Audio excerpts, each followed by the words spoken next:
Okay, here's more on the Sony action camera wrist mount.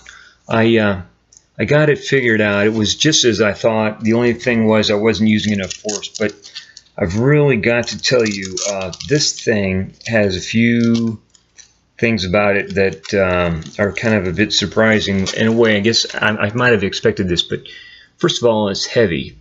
And second of all, this thing on the bare arm is tight, and it's too tight. I mean, it would like cut off your circulation, which it did. So you just can't have it tight on there, so where the camera is like really under control. Even if you have it loose, the only thing is this camera on here is so heavy that even if you have this loose on your arm, so the camera is kind of like flopping and flipping a little bit, the weight of it, it just cuts off your circulation.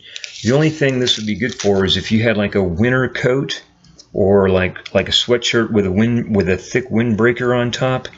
And then I'm not saying the only thing it could be good for, but one thing I know it would probably be good for is that, some winter gear on.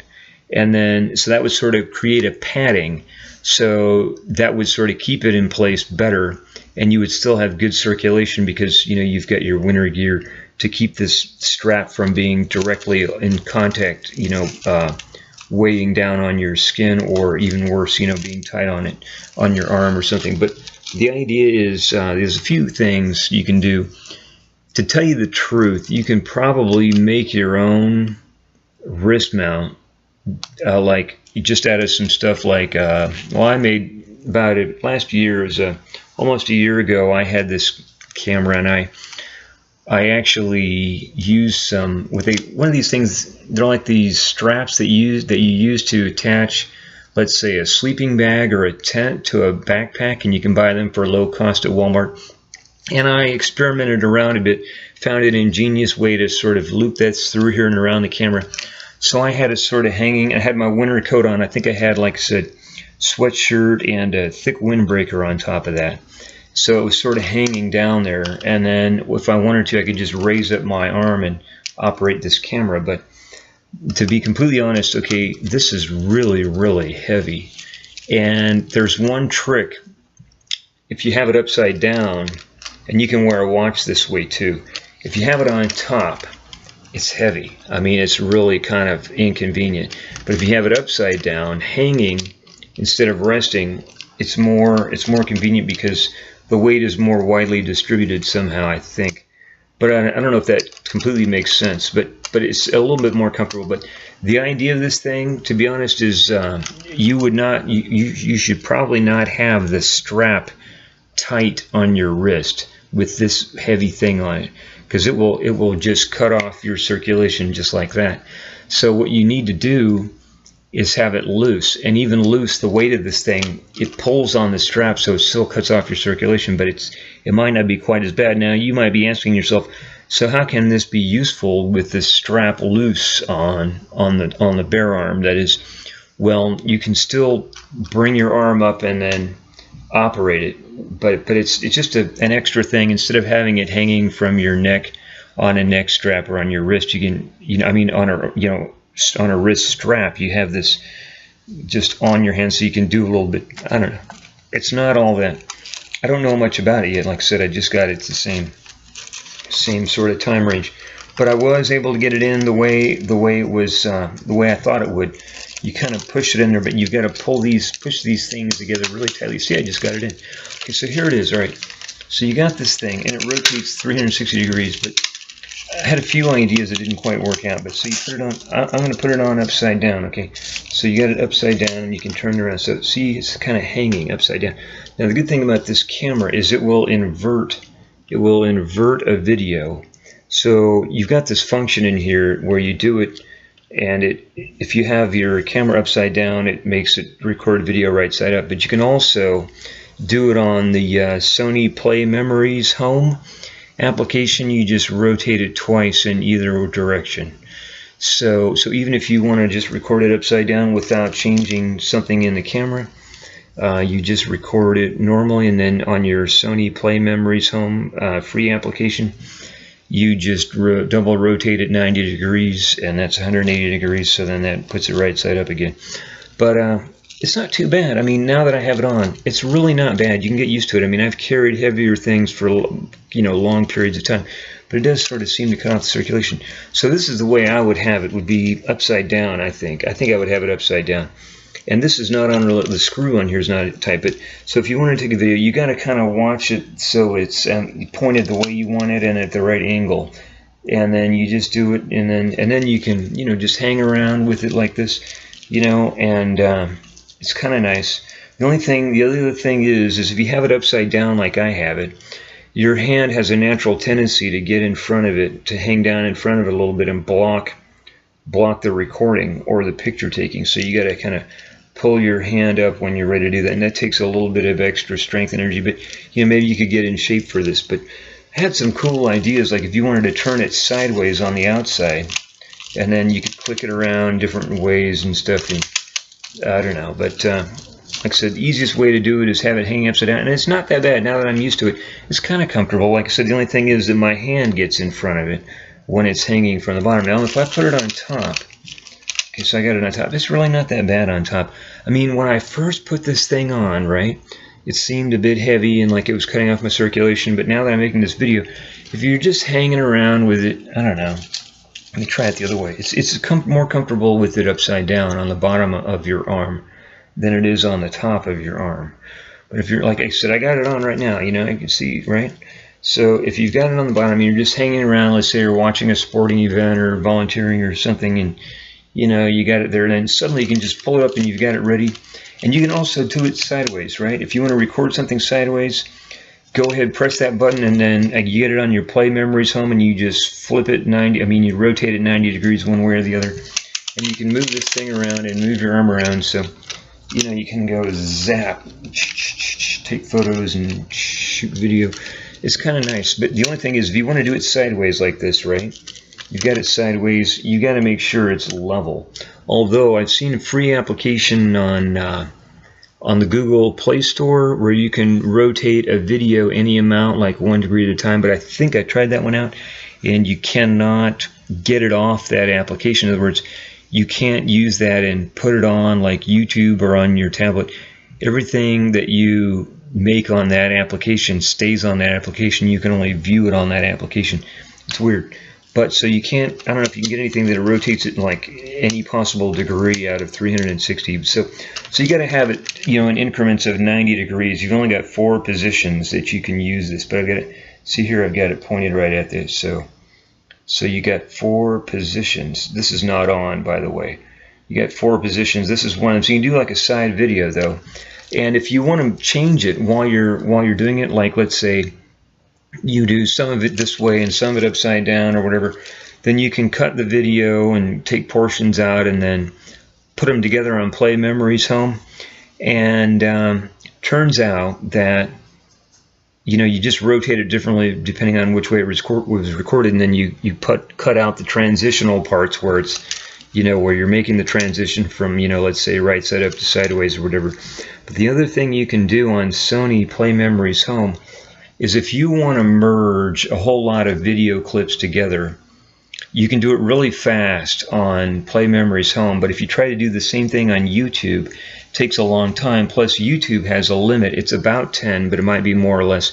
You can only merge like 10 at a time on the YouTube video editor. Now the thing about that is there's still a trick to get by that. Let's say you have 30 video clips that you want to merge into one big video. What you do is you merge 10, and then you got to wait for that to be processed and everything, and then that's on your video manager as one of your videos. Then you do the next 10, and you do the next 10. So then after that you got to wait for all this processing to take place. Then you've got 3 videos on your YouTube video manager, each were from 10 original clips. Then you go back and you merge those 3 together. So if you keep doing this sort of thing, you could theoretically merge any number, but it takes a tremendous amount of time on the YouTube video editor. But if you try to merge the same 30 clips on the Sony Play Memories home, it's much, much faster and easier. You just drag them over one by one and put them all in there. And then you just click the right buttons or whatever, and it's fast, and then you can go directly from Sony to YouTube. You have this thing where you share it from Sony to YouTube, so it's really nice. So I see I've just exceeded 10 minutes on my screen here, so now it's going to be a longer video. Just talking about it, but this is really cool. Like I said, do you know I have my arm resting on this, but I've had this on my arm all this time now, and I forgot all about it. It's that comfortable, so you can get used to it. I mean, like I said, I've got it upside down, right? And I have my arm resting on something here, but it is actually comfortable, and it is so comfortable that I forgot I had it on. So, and like I said, so you can be hanging around with this thing on, and then just raise your arm up and take photos or video, shoot video. But the only thing is, now it's like this. Oh, here's another way to do it. It's right side up, but my arm is upside down, sort of like Spider-Man or something. All right, so there's that, and then you can do it, and so it might work out. Or you could take it for a walk, you know. But like I said, you can easily carry it in your hand or have it on your neck. You can't really walk with it on your neck because it's going to go back and forth like a pendulum. But if you have it on your wrist and then you're carrying it in your hand, it's probably pretty comfortable. Let me take it off and see what this will be like, just hanging on, just having it in my hand. It's almost more comfortable on my wrist than it is in my hand. Let me try something out here. So if I had my arm resting on something and had it in my hand, would that be more comfortable? See, you've got to take the energy to hold it in your hand. Your hand muscles are being flexed and your arm muscles. I don't know. You know, you don't really need this maybe, but if you want to get it, I don't know. I can't say I have really tried it out much, but I did sort of get used to it having it on, so maybe it's kind of nice. But I had imagined, you know, well, like I said, I haven't really tried it out much, so maybe it'll be as good as I imagined or better. But you know, certainly, I was thinking, could you ride a bike with this thing?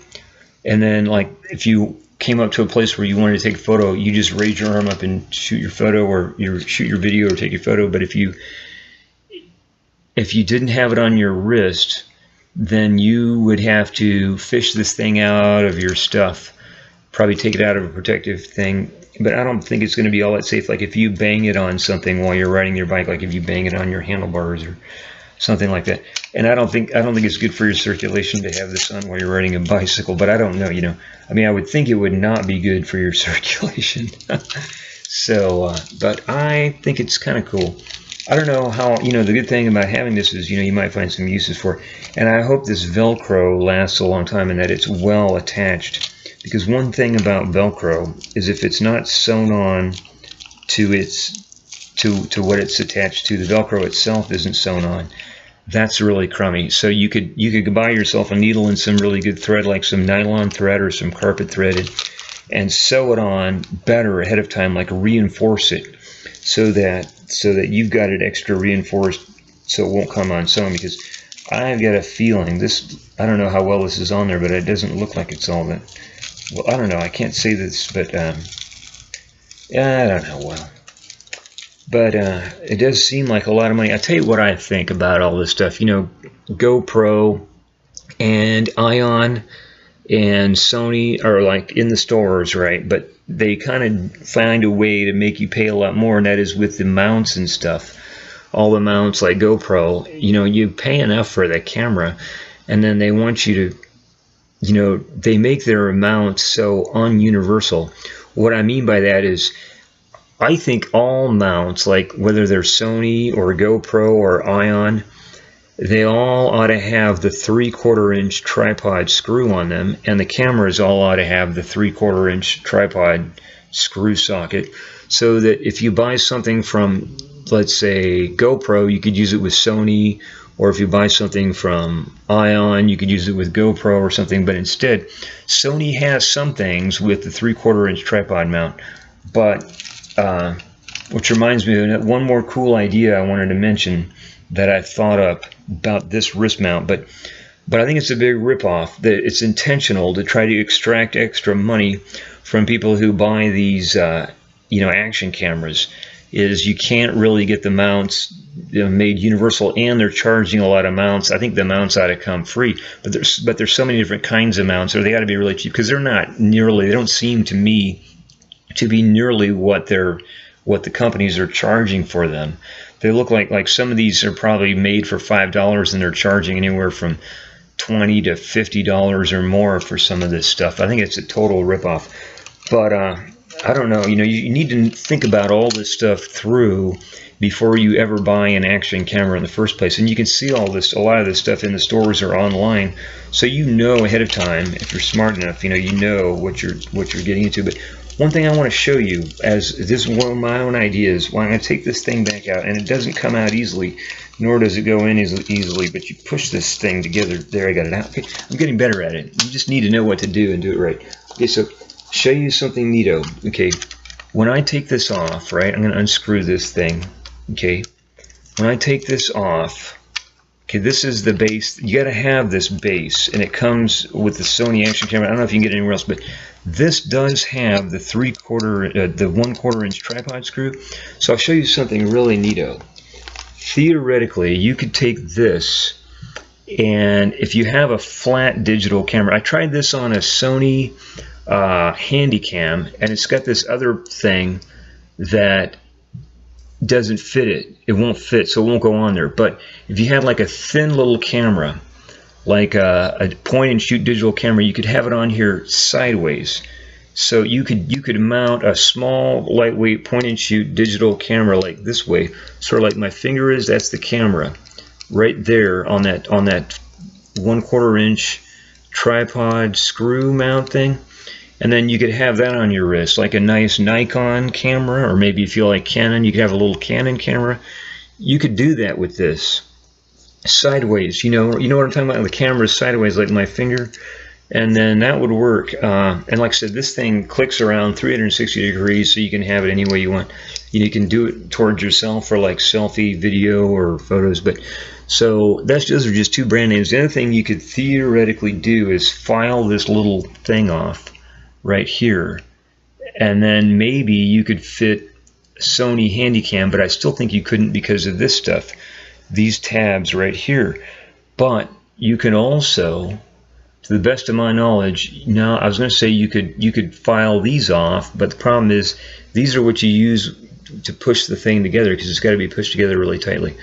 But you can play with this play around with this. And I don't know if you can buy like this, just this little piece by itself, or with a few other little pieces like the mounts. But GoPro has like this mount package. I don't have a GoPro camera. There's a reason I made my selection very carefully.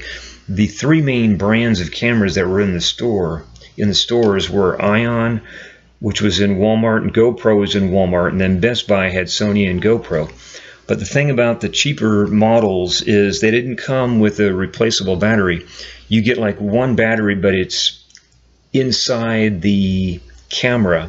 It's like built into the camera, so you can't take it out. So you can never change batteries. So if something ever goes wrong with your battery, then you lose your whole camera. And I know tablets are like that. They don't seem to, like an Android tablet, they don't seem to have a replaceable battery. So if your tablet battery ever goes out on you, and batteries do seem to have some kind of a life to them, a life expectancy, but I don't know how long it would be. But I always use my tablet plugged in, almost always. Like more than 99% of the time my tablet is plugged in, so I use current from the wall socket, but with adapter, of course. So the whole point though is that if your battery goes out with something that doesn't have a replaceable battery, then you throw your whole appliances out. That's like having to buy a new bicycle every time you get a flat tire.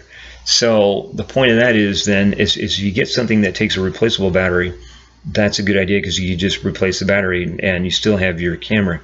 So that's why I chose Sony, because on the lower end, all the Sony models have replaceable batteries, but some of the cheaper GoPros and the Ions, I don't know if all the Ions, but definitely some of the cheaper Ions, they only have built-in batteries. But a lot of the higher-end GoPros, they have like, replaceable batteries. So definitely, if you want to really use your camera beyond its battery life, then you should get something that does not have a built-in battery, but instead has the replaceable battery option. So that's the thing. And how did I get onto that subject? It had to do with the mounts and everything. Oh yeah, choosing an action camera. So you definitely should think things through and find out all you can before you buy something. And often I find, people might want to buy the cheapest thing first, because money is important, but then later it's kind of a regret. I mean, it's always nice to have your first cheap camera or whatever, but It's kind of nice to get something good. Later you'll think, oh wow, I wish I could have gotten this and that. But then lots of things we could want if we got ourselves into, you know, the idea of really wanting stuff. You know, there's lots of stuff we could want, and then the costs just spiral upwards and upwards. I mean, you know, there's things I want now that I never would have wanted after, you know, before I found out all I did. But I can't afford those things, you know. But it's not that important. I tell you what's important if you want to make good videos is it's you and your video making quality. It's not the camera. I can assure you that I've come to that conclusion. You don't need much of a camera to make good videos. It's what makes a good video is you, because you can have a several $1,000 camera and it's still not going to make you get a lot of views and make a lot of money. What you need to do is be good at making videos at whatever it takes. So it's not a matter of what camera you get. You could just spend thousands and thousands of dollars on cameras, and that's not going to make you make good videos. I mean, it might help you for other reasons, but you could still, if you were super good at making videos, you could buy the cheapest camera. I think Walmart's got like a camera that costs like $18. It's this cheap little video camera. It's called the Jazz something or another, and it's made by the same company that makes the Ion action cameras. But this this cheap little thing, it's like, oh, what's the name of that company? But it makes some other ones. They make some more expensive stuff that's not really expensive, but it's cheapo stuff, but it's more. But this little 720 pixel video camera, it's really small. I didn't buy one, but I wanted to for a while. But takes AAA batteries, which is kind of cool, because those, you can get rechargeable AAA batteries in a battery charger that without having to spend a lot, and then that would be cheaper. You know, camera batteries, some of them cost like $50 or more just for a new camera battery, whereas if you get like AA or AAA batteries, those don't cost nearly as much, and a charger is like a one-time expenditure. So the point of this is, though, that if you get, and I don't know everything. I mean, I don't know if these batteries perform as well and over time as like a AA, rechargeable AA or AAA, but you know, they're awfully expensive. They tell you how many recharges. Like some cameras get, some batteries get like 100 charges, some get 300. I have an Olympus battery for one camera that supposedly can be recharged 300 times, but I have a Nikon battery. I think it's like supposed to be rechargeable only 100 times for like a point and shoot. So it varies. Your batteries vary in how many times they can be recharged. But let's say you have a $50 battery that can only be recharged 100 times.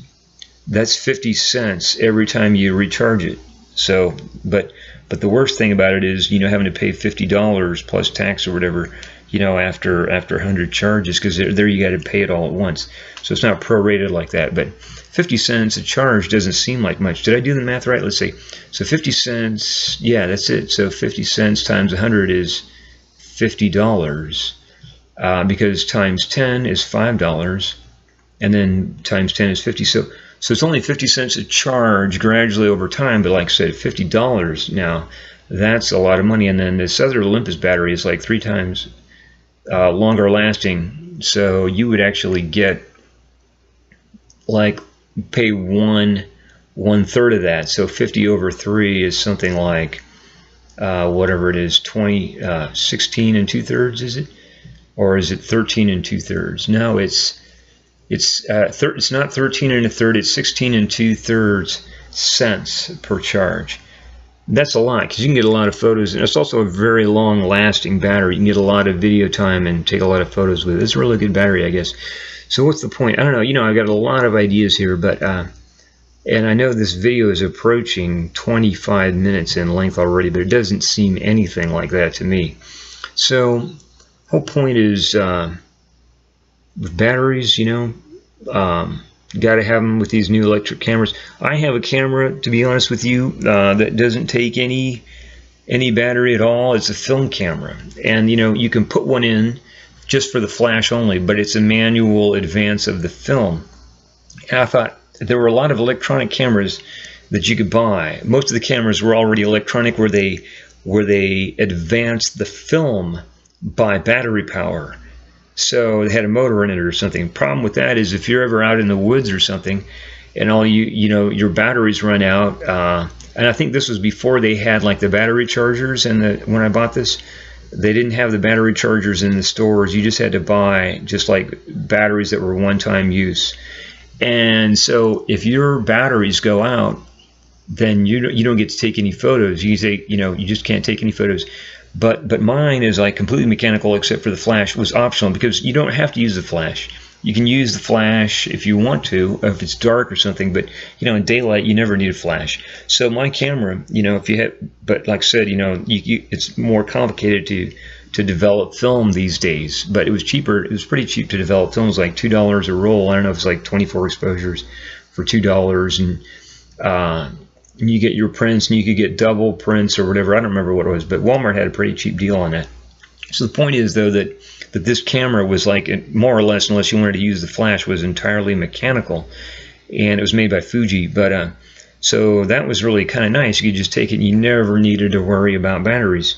But there are a lot of advantages and disadvantages of both types of cameras. Talking about film versus digital. But I don't know, just kind of fun to talk. Got a lot of things I could talk about, but cameras are kind of nice. But the best thing about life is enjoying it without having a camera around you, because life is meant for living, meant to be lived, not to be photographed or video recorded. And this is sort of new, unnatural, and artificial technology. I mean, cameras and video cameras, and until recently, the video cameras were these big, bulky things that you took videotape, VHS or Beta. And then before that, they had these movie cameras used, I think it was 8mm movie film. So the average guy didn't have a video camera, but today you can get them cheap, and you can get like well, they're not really cheap, but you can get a regular photo camera that takes video and stuff. So things are really, really changing. But the whole point was that, life is meant to be lived, not to be photographed or video recorded. As much as I like the idea of thinking, that I could make some money off of, doing videos or being a movie star, that'd be fun, if I were. But even movie stars, they work with a lot of other people. They're involved in a team, a big team. So you're with people, and life, life goes better with people when you're trying to do something like acting. I mean, I don't know that, but I can guess that. Trying to do it all alone, I mean, it's just not the same.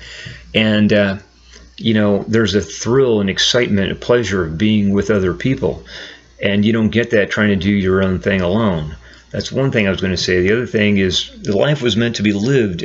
Some of the best joys come just from living life and not, having to worry about photographing it or video recording it. But to tell you the honest truth, I'm having a really good time right now making this video. I mean, it's actually enjoyable. And the thought that somebody might, I don't think you're going to get this far into the video because it's almost 30 minutes into the video, but that's kind of frustrating, thinking, to go to all this length and that nobody will ever see this, but I'll see it. I can look at this again because I'll have it saved, but that's the kind of the really difficult part about making YouTube videos, is wondering how much of your video is going to be watched, or how few people, or if any people are going to watch your video. But it can also be exciting, if you see that people have watched your video. But I was going to say that some of the best things about life are just living it, and not recording it with by video recording or taking photos. Anyway, so I'm going to cut out now, but I have been having a lot of fun making this video, and so we'll see how it all goes, But this is kind of cheating because I'm using a computer screen, and I can see myself. I've been seeing myself the whole time. And if you're trying to do it without a screen, like if the screen's on the back of your camera, or if it's a really small screen and you don't see very well without glasses, then it's kind of a hassle trying to see yourself in a small screen or not seeing yourself at all. And if you're not around other people, it's kind of, well, something to get used to, trying to make a video just all by yourself. Anyway, I think I know what I'm talking about, but I'm going to cut out on this, and have a great time. If you got this far, I really appreciate your interest in this, and I have been having fun making this, so have a great time. Thanks a lot.